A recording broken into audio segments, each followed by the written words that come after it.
Сонсогч та бүхэндээ энэ өдрийн мэндийг хүргэе. Amis Time podcast-ийн шоудын эрдлэгийн шинэ дугаар ороход бэлэн болоод байна.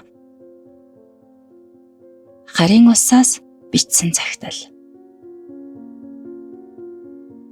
Би гэдэг хүн өрх толгойлсон эмэгтэй гэдэг нэрийг зөөгээд 3 жил хэдийнэ болсон байна.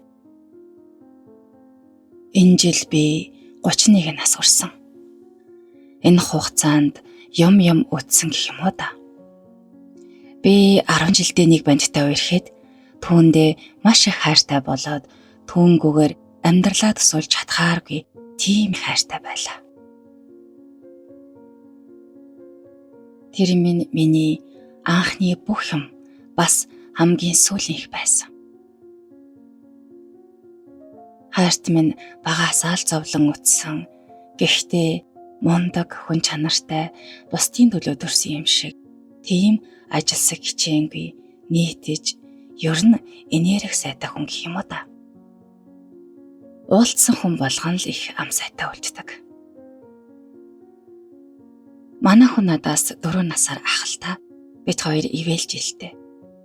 Би 10 жилээ төгсөөд оюутан болж хот руу орж ирээд найз залуу маань намайг дагаад хот руу орж ирж ажил хийсэн. Вакуум цонх хийдэг үйлдвэрт ажилд орсон юм л та. Би эхэндээ хүргэн ахында байдаг байсан. Сүүлдээ бид хоёр нийтийн байр Кармауро гээд түрээсийн байраар амьдарч байгаад хүүхээ төрхөөс өмнө хөдөөнөөс жижиг гэр авч айлын хашаанд гэрээ бариад амьдарч эхэлсэндээ. Би 20 настайд ээж болж хөөрхөн хүүтэй болсон.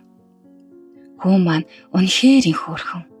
Хинж харсан шуудал ямар хөөрхөн царайлаг хүүхэд вэ гэж дуу алддаг.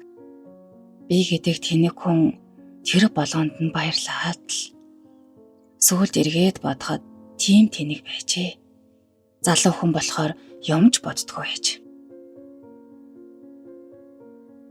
Ой 3 сартай хүүгээ цагаан хил амнаас ч гэх юм уу, эмч нарын буруугаас ч гэх юм уу алдаад үнэхээр амьдрал утгагүй болж үлээ. Энд ч баймааргүй, тэнд ч баймааргүй, ер нь л бол тинээд явчихмаар ч юм шиг, үхмээр ч юм шиг их хэцүү байсан. Нөхрийгөө хүртэл хөөгөөд л одоо чи яв, надаас яв гээд хань минь хараа юу яриад байгаа юм бэ? Хоёулаа хамт туулах ёстой гээд үргэлж дэргэд минь байсан.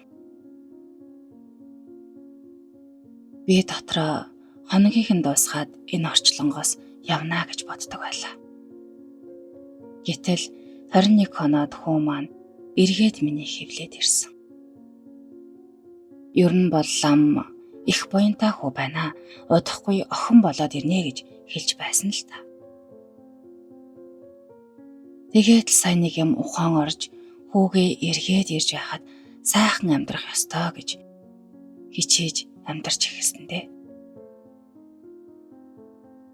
Удалгүй охин минь төрж төрөөд удалгүй дүүгээ дагуулад 2 дахь охин минь төрсөн. Арай гэж сэтгэл санааж тайвширч сатаарах зүйл олонтоо болж хани минь завч хүлээгүй ажилласаар манайх гэдэг айл халуун дулаа уур амьсгалтай, инээд хөөр цалгисан, эгэл жирийн амьдралтай, сайн сайхныг бий болгохыг хүсэж мөрөөдсөн залуу гэр бүл байсан. Охид маань цэцэрлэгт явдаг 3-4 настай боллоо. Би ч ажилд хөрөлд орохоор болж хани маань нэг компанитай гэрээ байгуулж хуваараа Эрдэнэт рүү ачаа зуудаг боллоо. Тэр ажил нь ч дайжгүй. 7 хоногтоо нэг эсвэл 2 явна. Бусад үедээ хань минь 100 айл дээр зогсож ачаанд явдаг байлаа. Тэр хавьдаа л танил сайтай урд нь тэнд цонх хийдэг байсан учраас ажиллаар тасрахгүй.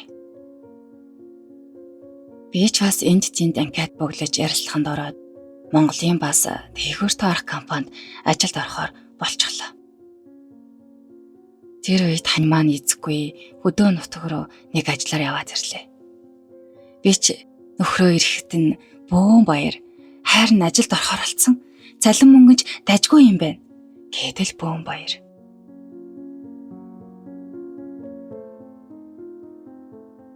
Тэр өдөр хоёр охин минь өвөө эмээгинтэй очижсэн байсан юм. Бид тэгжэл хамгийн сүүлчийн удаа жаргалтай шөнө өнгөрөөж билээ. Тэр шөнө бид гэрэлд ирээдүйгээ ярьж, жилийн дараа яаж ийж байгаад огтынхаа хүсээд байгаа бид хоёрт байнга л захиад байгаа ягаан өнгийн өрөөтэй байрыг нь авч өгөхөөр ярилцаж, энэ 2-3 хоногт бие бинийгээ санснаа хэлсээр амарч билээ. Ер нь л би нөхрийгөө ийш тийшээ явчихаар сэтгэл эзгүүрээд гэр хоосон оргоод нэг тийм бүрхэг өдөр шиг л байдаг хүндээ. Ингээд маргааш нь болж огтоо авчираад дөрвөл инээж хөөрч жаал хамт байжгаад хоол ундаа идчихээд манай хүнж эвсдгэн зам дохож хоноод өглөө ажил эхлэхээр буулгаж хүлээлгэж өгчөөд ирье гэд гарлаа. Бид гуравч аавыгаа гаргаж өгөөд хайрт минь бид гурыг үнсээд хайртай шүү гэдгээ хэлээд хөдлөлөө. Тэр үед хоёр охин минь ааваа гэж машиных нь араас дагаж гүгээд ер нь л хизээч тэгдэггүй байсан анх удаа л юм сонин үйлдэл гаргасан юм. Ингээд бид гурав гэртээ орж ирээд би маргааш нь шинэ ажилдаа орох гэж байсан болохоор хоёр охиноо өвөөгийнд нь дахин аваачж өгөөд гэртээ ирээд унтлаа. Өглөөний 6 цагт хань минь намайг залгаж сэрээгээд босоороо хараа ажилтаа бидтэй гэж хэлээд салглаа. Би ч босч бэлтгэлээ хангаад шинэ ажилдаа явлаа. Ажил дээрээ очиод гэрээ энтрээ байгуулад байж байтал утас зогсоо зайгүй тугараад би ч ихэндээ салгаад сүүлдээ даргаасаа гуйн байж уцаа автал хамаатны хүүхэн тэр аимшигт мэдээг сонсгосон доо. Гэхдээ надад хэлэхдээ багахан хэмжээний аваарт орж ийл гэж хэлсэн. Даанч тэр нь бага хэмжээгээр дуусаагүй юм. Энэ дуудлагыг аваад би ч хотоос шууд гарлаа. Дархны эмнэлэгт хүргэгдсэн нэг нь хүнд байгаа, нөгөө хүмүүс нь хүндөвтер гихт нь гайгүй байлгүй те гэж дотроо бодсон ч яваад очиход хүнд нь хайрт минь байсан. Бидний хүлээж чадалгүй хагалгаанд орчихсон байлаа. Хагалгаанаас гараад хань минь сэрмэгцээ. Нөгөө хүмүүс чи яасан бэ гэж хамгийн түрүүнд асууж үлээ. Би ч нөгөө машины хүмүүс чинь гайгүй гэсэн гэж хэлээ тайвшруулад яг үнэндээ нэг хүн нь хорвоог орхисон байсан юм. Хань минь миний гараас чанга атгаад машин гэдэг амар юм а яг үхэнгээ алдлаа шүү гэж билээ.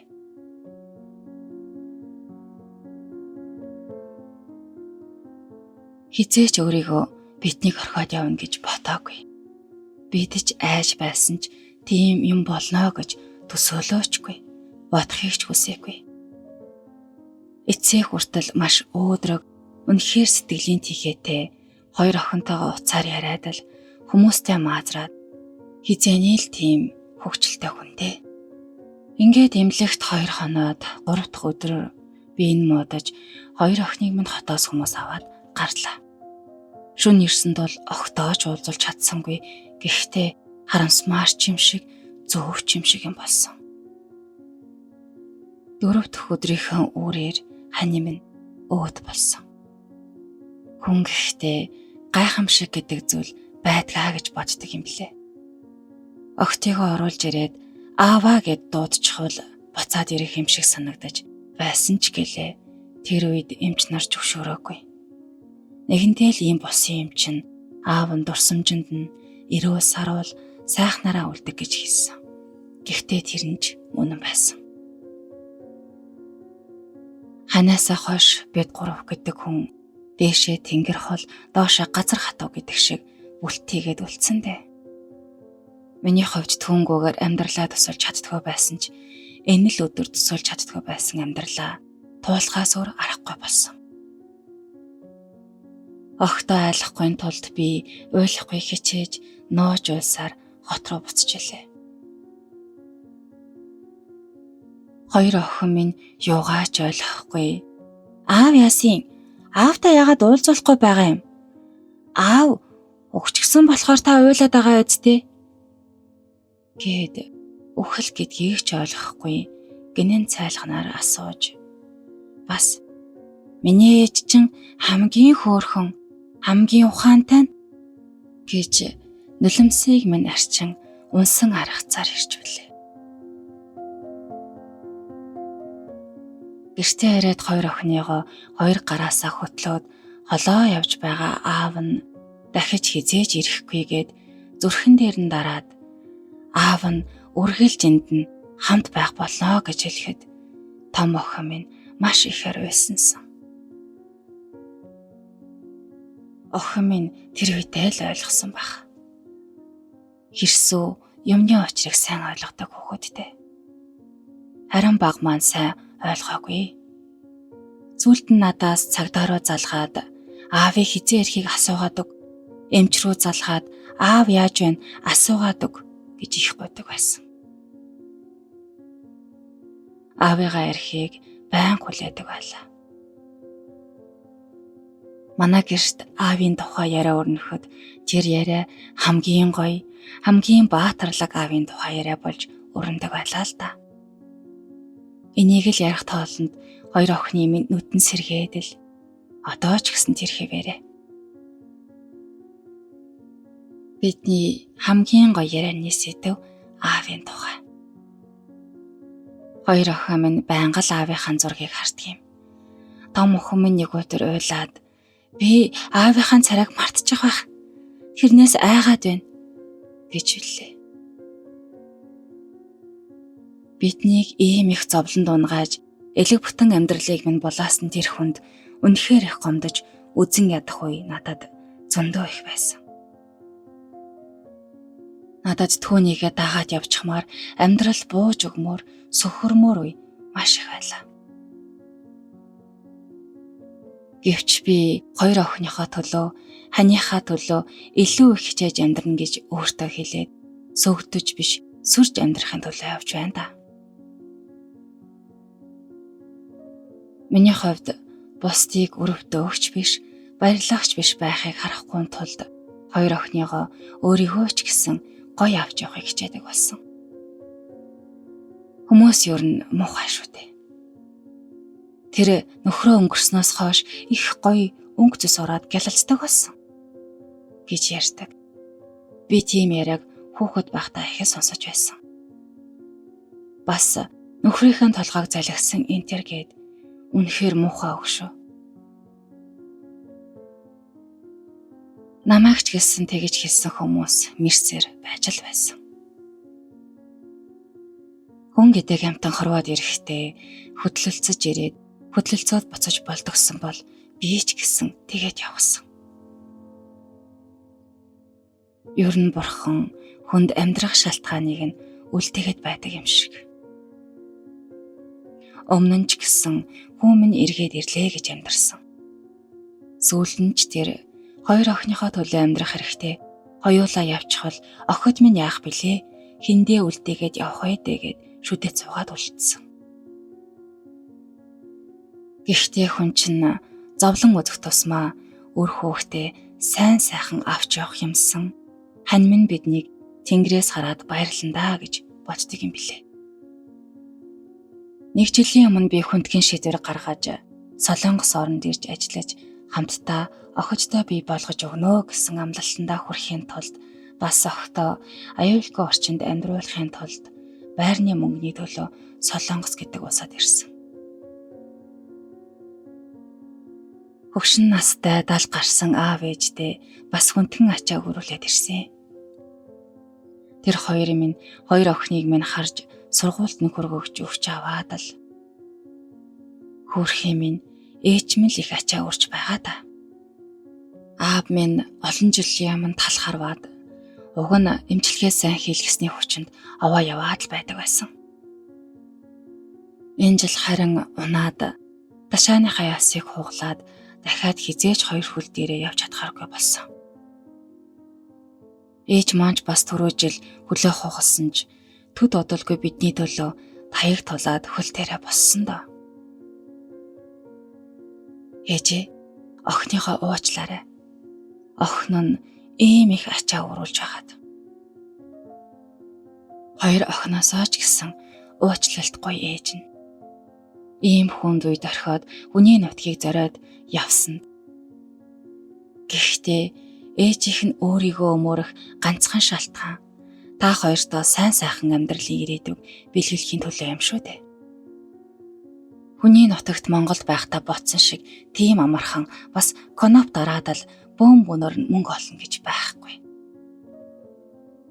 Гэхдээ ээж нь бас охин нь аль болох хурдан зорьсон зорилгоо биелүүлээд их орондоо гэртээ инээгээд харина. Ойлгох өдөр байхад инээх өдөр бас ирнэ гэж итгэж энэхүү цагааг бичсэн да. Эцэст нь нэг зүйлийг захиж хэлэхэд хүмүүс минь хурдаа тааруулж аваач ээ. Яарад яхав те. Та хайртай хин нэгнийгээ бас бусдын сайхан элэг бүтэн амьдралыг бүү булаагаач гэж хэлээд энэ захаагаа дуусгая та. Гэсэн байна. Зяанд хүрээд өнөөдрийнхөө дугаарыг өндөрлөе. Дараагийнхаа цагтлаар иргэн баяртайгаар уулзцгаая. Түр баяртай.